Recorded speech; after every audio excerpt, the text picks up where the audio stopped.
नमस्कार, मैं हूं अंकुर और आप देख रहे हैं सत्यहिंदी.com। सत्य हिंदी की खबरें शुरू करें उससे पहले आपको ये बता दें कि सत्य हिंदी का ऐप आ चुका है। उसको डाउनलोड करने के लिए आपको इस वीडियो के डिस्क्रिप्शन में जाना होगा, वहां से आप ऐप डाउनलोड कर सकते हैं। ऐप को आप गूगल प्ले स्टोर से भी डाउनलोड कर सकते हैं। अब एक नजर डाल लेते हैं अब तक की सुर्खियों पर। भारत बंद का असर पंजाब, हरियाणा से लेकर उत्तर प्रदेश, बिहार, पश्चिम बंगाल, राजस्थान, केरल, तमिलनाडु, कर्नाटक सहित देश के अधिकतर राज्यों में रहा। सड़क और ट्रेन यातायात प्रभावित हुए। भारतीय किसान यूनियन के नेता राकेश टिकैत ने कहा है कि हमारा भारत बंद सफल रहा। उन्होंने कहा कि हमें किसानों का पूरा समर्थन मिला। हम सब कुछ सील नहीं कर सकते क्योंकि हमें लोगों की आवाजाही को सुविधाजनक भी रखना है। हम सरकार से बातचीत के लिए तैयार हैं, लेकिन कोई बातचीत नहीं हो रही। भारत बंद को लेकर किसान नेता राकेश टिकैत ने कहा कि मुट्ठी भर किसान कुछ राज्यों के आंदोलन बताने वाले आंख खोलकर देख लें कि किसानों के आह्वान पर आज पूरा देश भारत बंद का समर्थन कर रहा है। बिना किसी दबाव व हिंसा के ऐतिहासिक भारत बंद जारी है। टिकैत ने ट्वीट कर कहा कि सरकार कान खोल ले, कृषि कानूनों की वापसी व एमएसपी की गारंटी के बिना घर वापसी नहीं होगी। बीजेपी के मौजूदा उपाध्यक्ष और पश्चिम बंगाल बीजेपी के पूर्व अध्यक्ष दिलीप घोष के साथ कोलकाता में धक्का मुक्की की गई।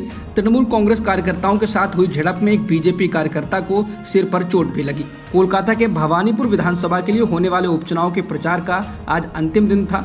मुख्यमंत्री ममता बनर्जी यहां से चुनाव लड़ रही हैं। दिलीप घोष वहां बीजेपी उम्मीदवार प्रियंका टेबरीवाल के लिए प्रचार करने गए थे। दिलीप घोष पर हमला करने की खबरों के बीच तृणमूल कांग्रेस ने बीजेपी पर इलाके में अशांति फैलाने और गड़बड़ी करने के आरोप लगाए हैं। पार्टी का कहना है कि दिलीप घोष की सुरक्षा में लगे लोगों ने तृणमूल कांग्रेस के लोगों को बंदूक दिखाकर धमकाया।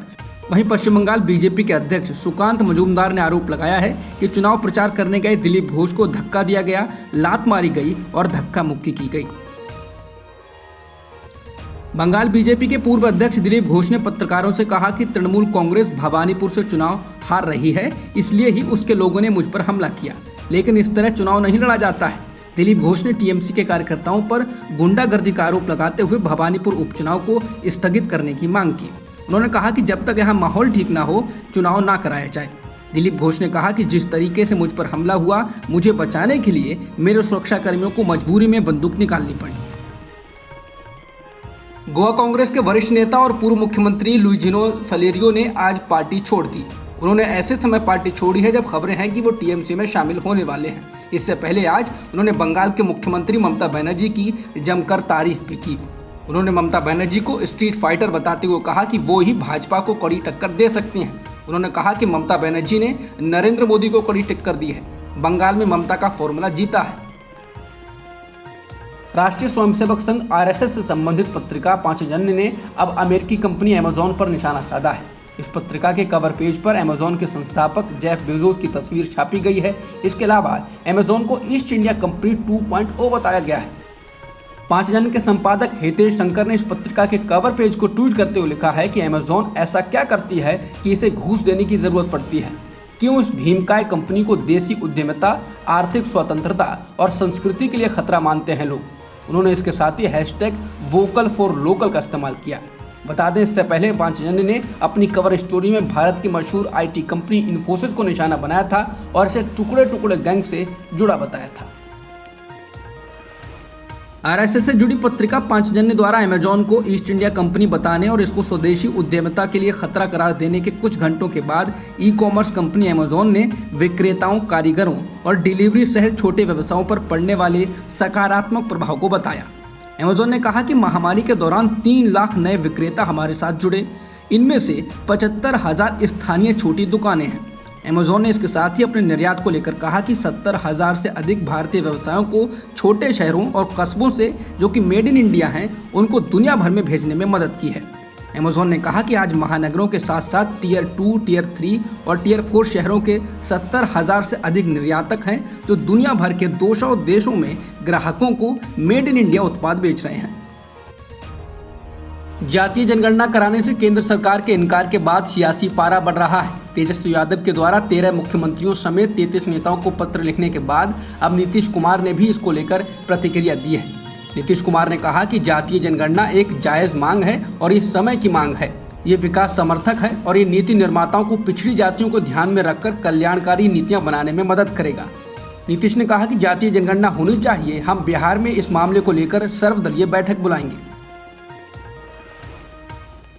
जर्मनी के आम चुनाव में एंजेला मर्केल की कंजर्वेटिव पार्टी काफी कम अंतर से हार गई है। इस चुनाव में centre left social democratic party ने जीत हासिल की है।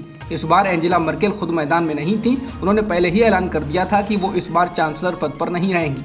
अभी तक इस चुनाव में SPD यानी सोशल डेमोक्रेटिक पार्टी को 25.7% वोट मिले हैं, जबकि एंजेला मर्केल की सत्ताधारी पार्टी को 24.1%। बता दें 2005 के बाद से शासन में लगातार कंजर्वेटिव पार्टी रही है, लेकिन इस बार ये विजयी रथ थमा है। हालांकि सरकार बनाने के लिए अब एक गठबंधन जरूरी होगा। सोशल डेमोक्रेट्स के चांसलर उम्मीदवार ओलाफ स्कोल्स ने कहा कि उन्हें क्रिसमस से पहले गठबंधन समझौता हो जाने की उम्मीद है। इंग्लैंड के हरफनमौला खिलाड़ी मोइन अली ने सोमवार को टेस्ट क्रिकेट से संन्यास की घोषणा कर दी है। अब वो सफेद गेंद के फॉर्मेट पर अधिक ध्यान लगाएंगे। अपने फैसले को लेकर मोइन ने कहा कि मैं अभी 34 वर्ष का हूं और मैं जितना हो सके उतना खेलना चाहता हूं। टेस्ट क्रिकेट अद्भुत है। जब आपका दिन अच्छा होता है तो ये किसी भी अन्य प्रारूप से बेहतर होता है, यह अधिक फायदेमंद होता है और आपको ऐसा लगता है कि आपने वास्तव में इसे अर्जित किया है।